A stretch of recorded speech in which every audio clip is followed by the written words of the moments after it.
empezar la jornada. Bienvenidos todos a la Real Fundación de Toledo, bienvenidos a la continuación del ciclo Investigando el Tajo que desarrollamos en el grupo de investigación del Río Tajo de la Universidad de Castilla-La Mancha. Hoy continuamos con el ciclo después del parón estival, con la penúltima conferencia de este año, que comentaros, para algunos que no lo sepáis, que es el tercer año consecutivo que se viene realizando este ciclo y que se desarrolla aquí en la sede de la Real Fundación. Y hoy tenemos la suerte de tener una ponencia compartida de dos personas toledanas, estudiosos en la provincia, en la ciudad y de aspectos que se desarrollan en nuestro entorno. José Luis Yela es doctor en biología, es entomólogo, especialista en invertebrados, profesor titular de la Universidad de Castilla-La Mancha, de la Facultad de Ciencias Ambientales y Bioquímica, y es uno de los mayores expertos a nivel nacional de invertebrados. Ha trabajado en los atlas y libros rojos de invertebrados, en proyectos de investigación a nivel nacional e internacional, es el responsable de las colecciones del Departamento de Ciencias Ambientales de la Universidad. Y además de profesor y docente, es activista, conjuga las dos cosas, es inquieto en divulgar, en transmitir, en dar a conocer aquello que su labor investigadora, con lo que obtiene, ese conocimiento que obtiene con su labor investigadora, y está empeñado en transmitir esos conocimientos a la gente para saber qué está sucediendo, sobre todo en los terrenos en los que él maneja. Dentro del ámbito de la entomología, se ha trabajado en taxonomía, en clasificación, interacción insectos-plantas y, por suerte para nosotros, en este caso hoy, durante estos últimos años está trabajando mucho en los invertebrados, en medios acuáticos y su relación con la calidad, cantidad del agua que puede haber.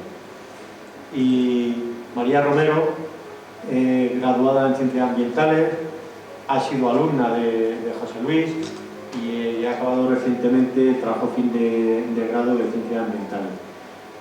Hoy vamos a tener la suerte de conocer de primera mano de los dos, tutor y alumna, o colegas ya, mejor dicho, ¿sabes?, los resultados de este estudio que ha llevado a cabo. José Luis, empieza, por favor. Pues muchísimas gracias, Quique. Voy a venir todos los días aquí porque le sube a uno esto el ego. O sea, a ver si esto se repite más veces. Bueno, el caso es que yo creo que lo primero que es de rigor es agradecer primero a Beatriz como organizadora como responsable del grupo de investigación, el que haya tenido la deferencia de invitarnos a que contemos pues algunas de las cosas que hacemos, a ti por habernos presentado, en general pues a todos vosotros que habéis acudido hoy aquí a escucharnos, y se supone que a mantener algún debate después, porque como ya ha dicho Quique, yo soy básicamente entomólogo terrestre, no soy especialista en invertebrados acuáticos. Digamos que estoy haciendo una incursión en este terreno, una primera incursión por algunas razones, pero no soy especialista en ello. Entonces puedo decir que, para suerte del grupo de investigación, en el último año se ha incorporado una persona que sí que es realmente especialista en esto, ¿no?, en invertebrados acuáticos. Así que a lo mejor al final hay ocasión de que tengamos aquí algún debate fructífero para que todos conozcamos mejor lo que ocurre en el río Tajo, en el tramo medio del río Tajo, con respecto a los invertebrados acuáticos. Por supuesto tengo que agradecer a María que haya tenido el valor de estar aquí, ¿no?, porque no es sencillo que una persona que acaba de terminar su carrera y que acaba de leer su proyecto de fin de grado, pues tenga, en fin, la entereza de venir a enfrentarse al público y a contar lo que ha hecho, ¿no? Así que es muy de agradecer el que esté aquí a contarnos su parte. Bueno, aquí tenéis el título: Invertebrados acuáticos y edáficos de la cuenca media del Tajo, diversidad y función. Es un título general. Como digo, yo no soy especialista en esto, pero bueno, cada vez, según ha ido pasando el tiempo, pues en relación con la mayor atención creciente que se está teniendo hacia el río Tajo por la toma de conciencia, no solamente de los especialistas, sino del público en general, de los problemas del Tajo. Pues digamos que en ese sentido pues yo me he ido interesando cada vez más en los problemas biológicos, sobre todo del río Tajo. Aquí he anotado algunos eventos importantes que me han a mí espoleado, ¿no?, para trabajar en estas cosas. Por ejemplo, la plataforma de Toledo en defensa del Tajo, que se fundó en el año 2009, y enseguida pues me asocié con ellos porque pues de alguna manera yo soy de estas tierras, no de Toledo, pero de estas tierras, y para mí el río Tajo siempre ha sido un icono. Además del valor natural en sí que tiene, pues un icono en cuanto a lo que representa como sistema natural, ¿no? También, pues un poco después, en el año 2012, se organizaron las primeras jornadas universitarias del Tajo, gracias a la INCO de Alejandro y de la misma Beatriz.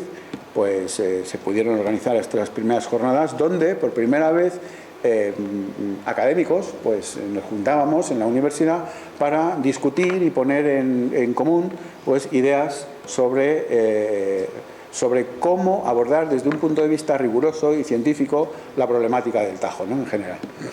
Estas jornadas dieron lugar al libro que está aquí en la transparencia, y inmediatamente después se organizó el grupo de investigación El río Tajo, hacia un enfoque holístico de sus problemas y soluciones, en 2013, del que formo parte también.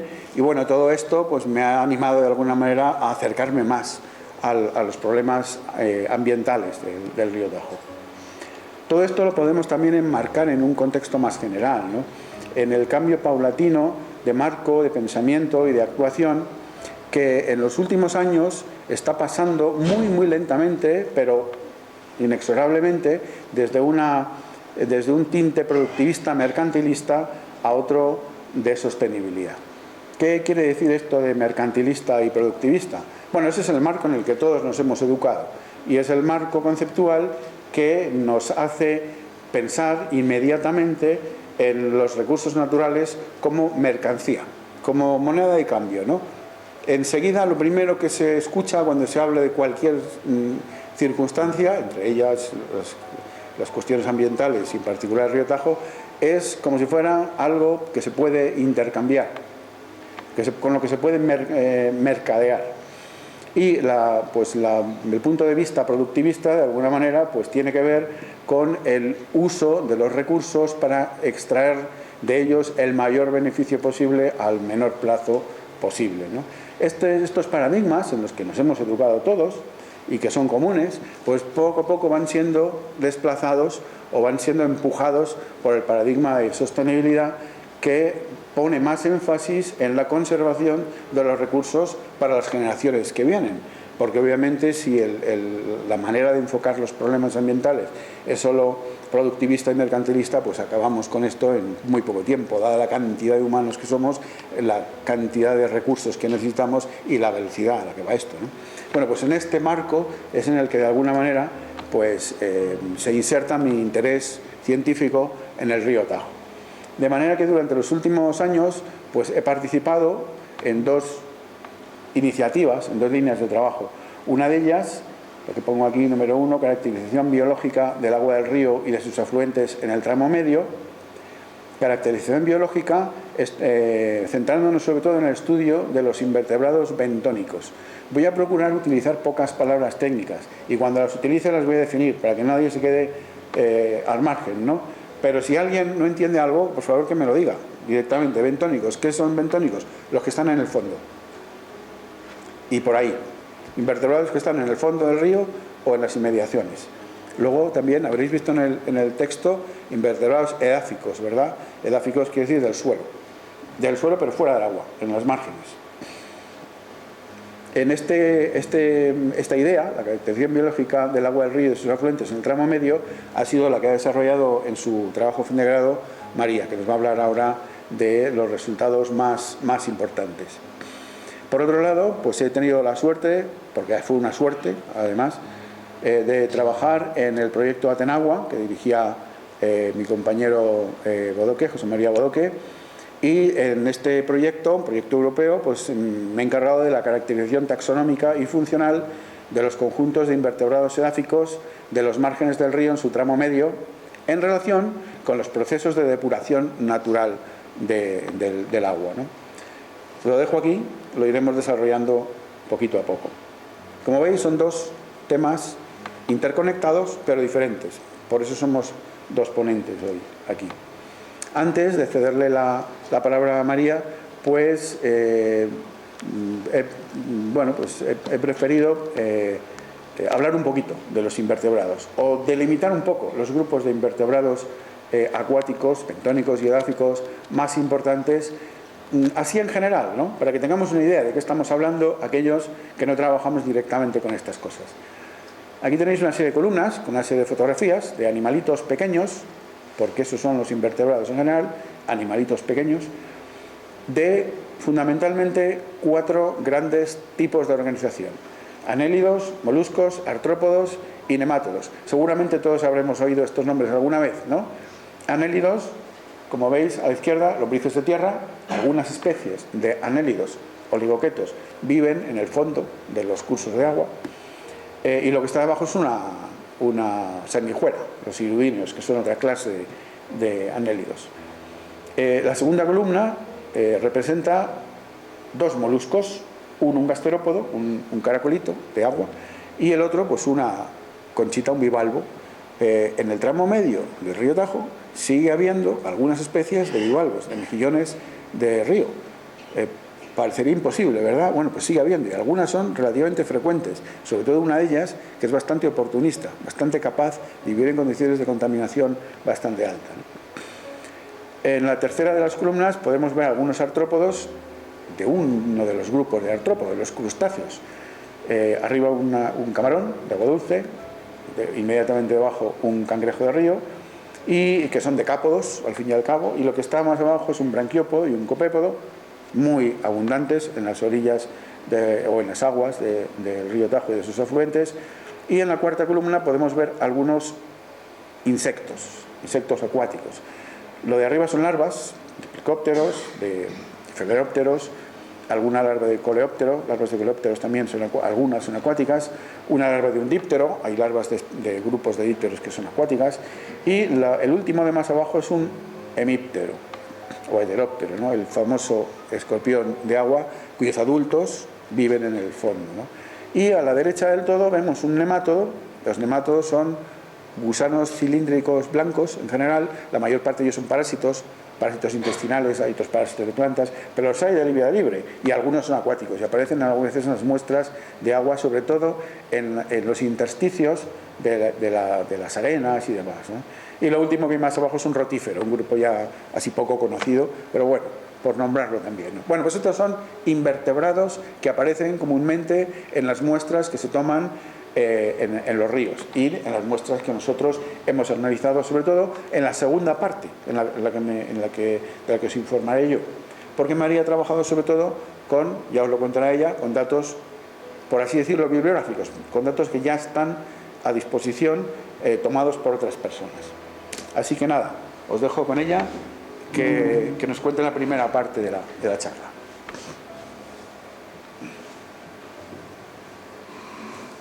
Bueno, buenas tardes a todos. En primer lugar, darle las gracias por su asistencia y, como no, agradecer a mi profesor y tutor José Luis, ya que sin él y sin su ayuda pues no hubiera sido posible la elaboración de este trabajo.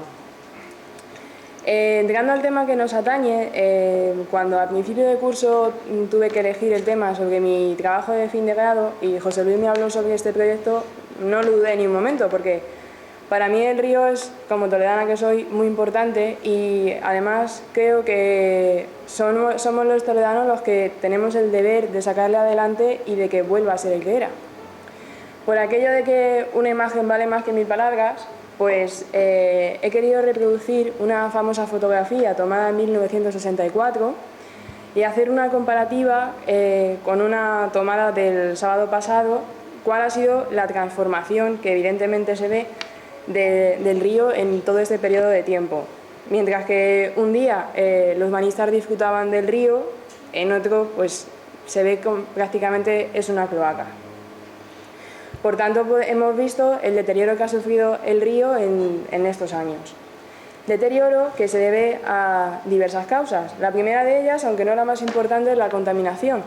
La principal fuente de contaminantes que tiene el río Tajo viene del área metropolitana de Madrid y de todas las poblaciones de alrededor de la cuenca. Contaminaciones en cuanto a fertilizantes de la agricultura, purines de la ganadería, industrias farmacéuticas, electrónicas y todo tipo de residuos industriales. No solo la contaminación de Madrid, sino en la propia ciudad de Toledo tiene los residuos urbanos insuficientemente depurados o sin depurar que van directamente al río. Además de contaminación inducida de captaciones mal cerradas debido a falta de sistemas de protección y demás. Pero como decía, aunque es una causa importante de su deterioro, no es la más importante. La más importante es la escasez de caudal. Es decir, el río no llega al caudal mínimo exigido por ley.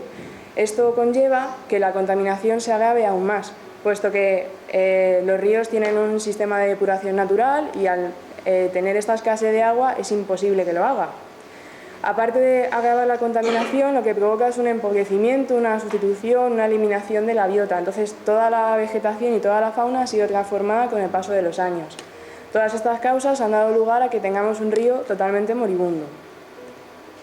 Esto es un listado de cuáles son todas las sustancias que se han podido encontrar en el río Tajo, desde basuras, plásticos, cosméticos, productos farmacéuticos. O sea, es una lista bastante variopinta de todo lo que podemos encontrar. En cuanto a estos gráficos, es un estudio que se hace de cómo ha disminuido el caudal, en concreto desde 1959 hasta el 2006, donde se muestra cómo a partir de 1979, coincidiendo con la apertura del trasvase Tajo Segura, el declive ha sido todavía aún mayor y seguirá bajando si sigue a este ritmo. Y como decía, la escasez de agua, aparte de agravar la contaminación, provoca estragos en la fauna y en la vegetación. Es decir, nuestros padres o nuestros abuelos pueden decir que qué ha pasado con los peces que había aquí de toda la vida en el río. Peces como la trucha, la boga o la anguila ya no están. Pues es que han sido sustituidas, incluso a veces eliminadas por especies exóticas, especies que han introducido a la gente, que muchas veces se han vuelto oportunistas, que se han vuelto invasoras y las han desplazado y las han acabado eliminando de aquí y ya no se encuentran. En cuanto a la Confederación, elabora una serie de muestreos de forma regular para estudiar los invertebrados y además realiza censos para evaluar la calidad de las aguas. Estos censos los elabora a partir de sustancias disueltas, de propiedades físico-químicas, para intentar estudiar cómo es el estado de las aguas. Si los ríos se dividen en tres tramos, el tramo medio del río Tajo es el que se encuentra en peor estado y es el objeto de nuestro estudio. Los índices biológicos, que ya los definiré más adelante, otorgan información sobre el estado de las riberas, sobre el estado de las aguas, y la Confederación elabora estos índices a partir de una vegetación helodeica, de invertebrados, de diatomeas, para poder hacerlo. Cuando nosotros nos planteamos hacer este estudio, nos propusimos una hipótesis y era si los índices biológicos variarían en función de la localidad y de los parámetros físico-químicos. Para ello nos hicimos tres preguntas. Si varían estos índices en función de la localidad y de los parámetros físico-químicos, ¿cuál de los 7 índices, que ya los veremos, expresa una mejor variación de estos efectos? Y si las estaciones o las épocas del año se ven influenciadas en estos índices biológicos. A la hora de elaborar este estudio, estos análisis, obtuvimos la información, una matriz en bruto de la Confederación Hidrográfica del Tajo, que está accesible a todos.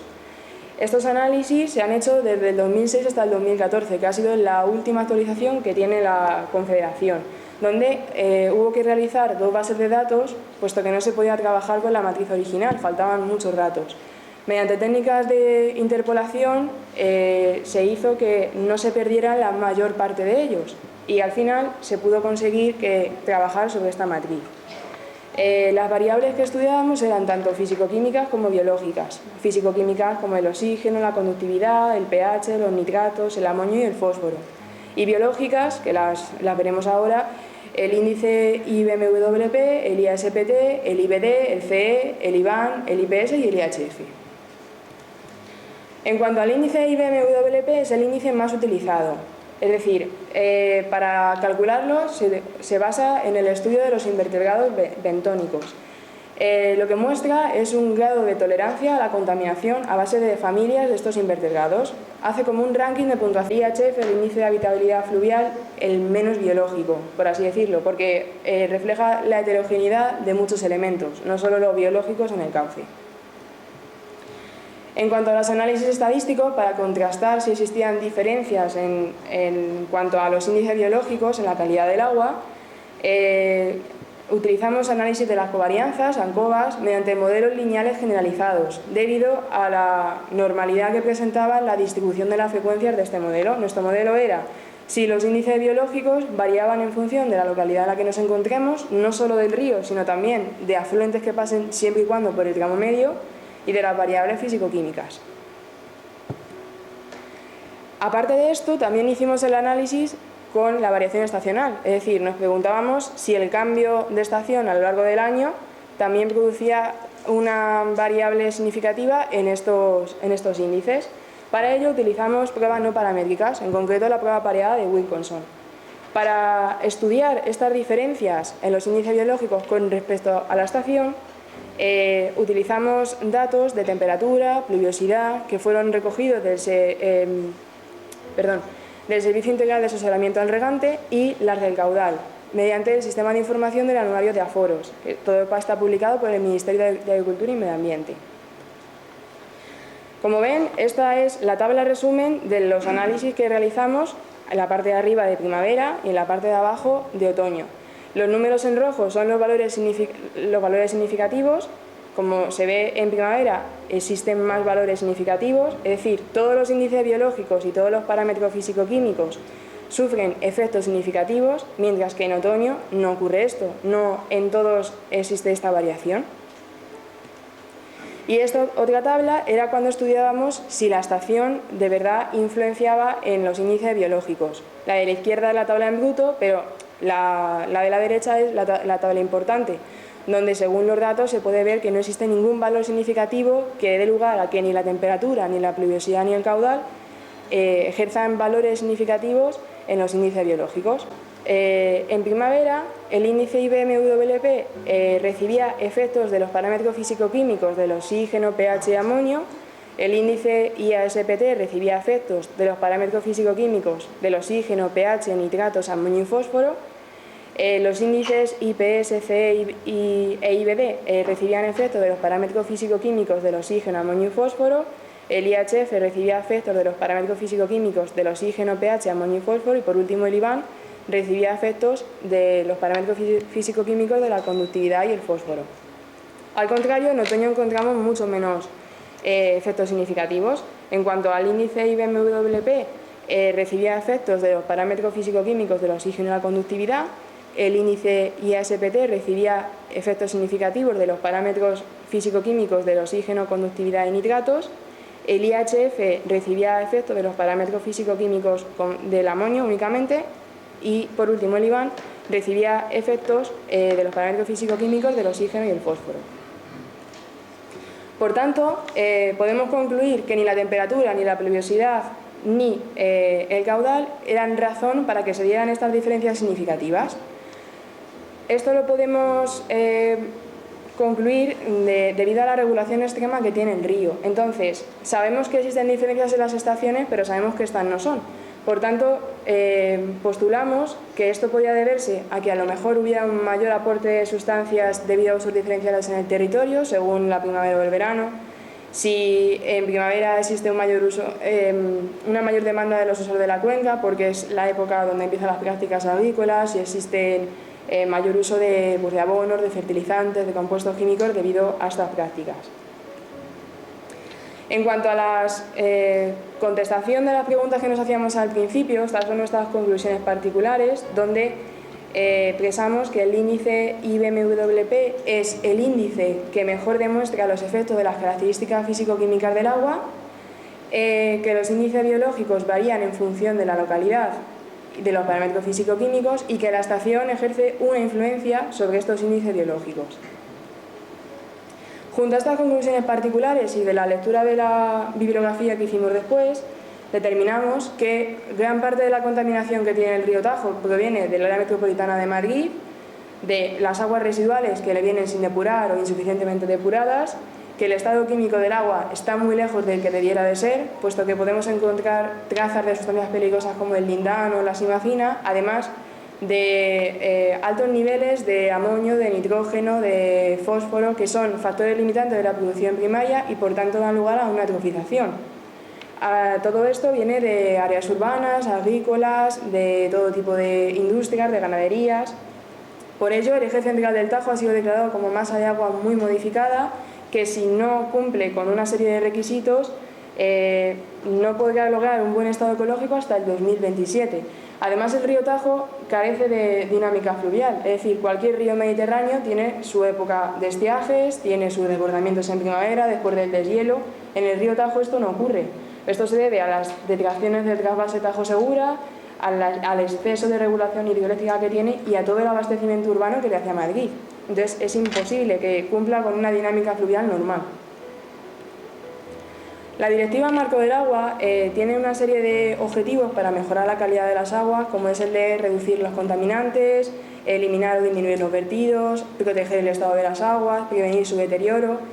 Pero esto en el Tajo, la verdad es que no se está cumpliendo, es lo que se intenta ahora, que mediante la implantación de depuradoras, de tratamientos más avanzados en las depuradoras que ya existen y de una serie de problemas que tiene el Tajo concretamente, pues por eso proponemos el cierre del trasvase Tajo Segura, porque debido a estos datos que hemos analizado, este trasvase se lleva hasta aproximadamente el 80% del agua de cabecera del río y es imposible que pueda tener una dinámica fluvial normal. Además, así podríamos evitar problemas colaterales de índole biológico, de su regulación, etc. Por tanto, se concluye que si no se cambian estas cuestiones sobre la gestión de la cuenca, el río jamás podrá alcanzar los objetivos de buen estado ecológico para el año 2027.